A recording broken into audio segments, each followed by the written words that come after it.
এই হাদিসটি আপনার জীবন বদলে দেবে। 1 মিনিটের রাগ আপনার বছরের সম্পর্ক শেষ করে দিতে পারে। মুহাম্মদ সাল্লাল্লাহু আলাইহি ওয়াসাল্লাম বলেছেন, শক্তিশালী সেই ব্যক্তি নয় যে কুস্তিতে জয়ী হয়, বরং প্রকৃত শক্তিশালী সেই দিন যে রাগের সময় নিজেকে নিয়ন্ত্রণ করতে পারে। সহিহ বুখারী, সহিহ মুসলিম। আমরা ভাবি শক্তি মানে খাওয়া, প্রভাব, জোর। কিন্তু নবী সাল্লাল্লাহু শিখিয়েছেন রাগের সময় চুপ থাকতে পারাই আসল শক্তি। রাগের মুহূর্তে শয়তান আগুন জ্বালায় হৃদয়ে, একটা কথা, একটা সিদ্ধান্ত, আর ভেঙে যায় পরিবার, বন্ধুত্ব, সম্মান।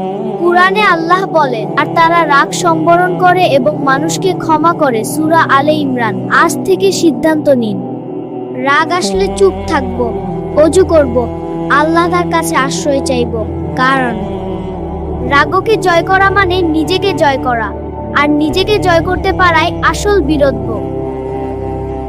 আপনি কি আপনার রাগকে নিয়ন্ত্রণ করতে পারেন? কমেন্টে জানিয়ে যান। আল্লাহ সবাইকে এই হাদিসের উপর আমল করার তৌফিক দান করুন, আমিন। নিজে আমল করুন আর বেশি বেশি শেয়ার করে অন্য মুসলিম ভাইকে জানিয়ে দিন। প্রতিদিন এইরকম সব ইসলামিক ভিডিও পেতে আমাদের চ্যানেলটি সাবস্ক্রাইব করে এবং ফেসবুক পেজটি ফলো করে আমাদের সাথে থাকুন। ভালো থাকুন, সুস্থ থাকুন। সবাইকে ধন্যবাদ। আসসালামু আলাইকুম।